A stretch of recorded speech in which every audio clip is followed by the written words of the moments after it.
আজকে জীবনের রিস্ক নিয়ে একটি রেড সিগন্যাল দিতে চাই।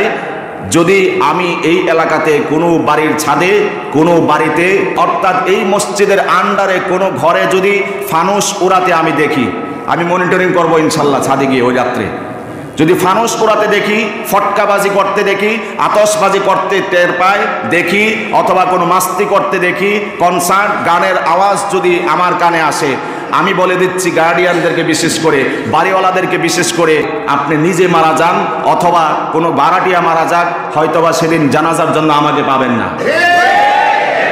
হয়তোবা আপনি 3 দিনের জন্য দাওয়াত খাওয়াইতে নেবেন, হয়তোবা আমি ইকরামকে আপনারা পাবেন না। যারা এই অন্যায়ের সাথে কোনোভাবে রিলেটিভ থাকবেন, সে বাড়িওয়ালা হোক, ভাড়াটিয়া হোক, যেই হোক, আপনার সন্তান হোক, যেই হোক, আমি আপনার বাড়িতে হয়তোবা খেতে যাব না। 40 করবেন, হালাল হারামের কথা পরে বলছি, যেহেতু সামাজিক রীতি প্রচলন আপনাদের এমনটা হয়ে দাঁড়িয়েছে। এই জাতীয় কাজে হয়তোবা ইমামকে পাবেন না, জানাজা পড়াতে হয়তোবা ইমামকে পাবেন না, কোন রকমের দোয়া পড়াতে হয়তোবা ইমামকে পাবেন না। আজকে একটু অস্পষ্ট রাখলাম, আগামী সপ্তাহে ইনশাল্লাহ বিস্তারিত বলে দেব কোন বাড়িতে ফানুস উড়িয়েছে। আমি বড় আশ্চর্যান্বিত হই, মহিলারা পর্যন্ত ছাদের উপরে ওঠে ফানুস ওড়ায়। নির্লজ্জ মহিলা, চিল্লায় বলতে হবে ঠিক কিনা? জীবনকে কোন পথে তুমি পরিচালিত করছো? এত বড় বড় সন্তানের মা হয়ে তুমি ছাদের উপরে গিয়ে ফানুস ওড়াও, ফটকা ফোটাও। তোমার মতো নির্লজ্জ নালায়ক মহিলার কেউ হতে পারে না। আমরাই বা কেমন গার্ডিয়ান আর অভিভাবক?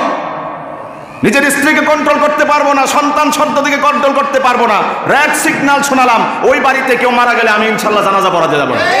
আমাকে বাধ্য করবেন না, খাবার খাওয়াতে নেবেন না, দোয়া পড়াতে নেবেন না। হয় হেদায়েত হবেন, আপনারাই থাকবেন, না হয় আমি ইনশাল্লাহ আপনাদেরকে নিরাপদে থাকতে চাই।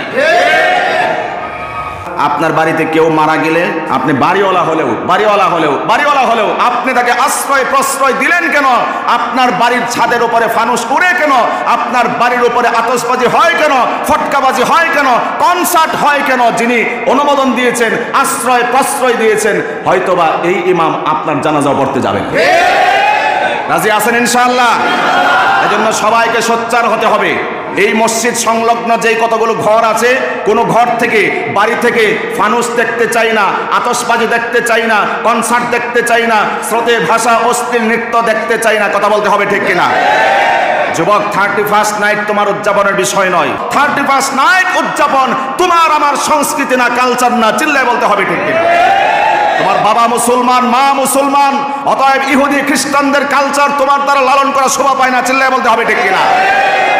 আমি তোমাদের পায়ে হাত রেখে রিকোয়েস্ট করছি, আল্লাহর ওয়াস্তে ওই রাত্রে কেউ আতশবাজি করবা না, ফানুস উড়াবা না, কনসার্ট করবা না, মদের ভারে যাবা না, কোনো রকমের নেশা পান করবা না। এবং গার্ডিয়ানদেরকে বলছি, আপনারা সন্তানদেরকে নিয়ে সেদিন ভালো কিছু উপহার দেওয়ার চেষ্টা করুন।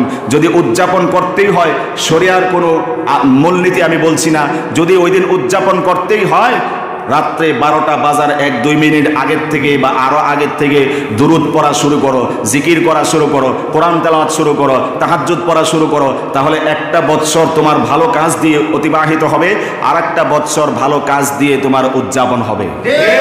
যদি করতেই হয়, এটা শরীয়তের কোনো মাসআলা না, মূলনীতি না, যদি করতেই চাও এইভাবে কিছু করো, ভালো কিছু ফোকাস করার চেষ্টা করো। স্রোতে ভাষা অশ্লীল নৃত্য, কনসার্টকে বৃদ্ধাঙ্গুল প্রদর্শন করে ডাস্টবিনে নিক্ষেপ করতে হবে। আল্লাহ রাব্বুল আলামিন আমাদের প্রত্যেক যুবকদেরকে, কিশোরদেরকে, তরুণদেরকে ইসলামের আলোকে আলোকিত হওয়ার তৌফিক দিন, কোরআন সুন্নাহর আলোকে আলোকিত হওয়ার তৌফিক দিন। আমিন।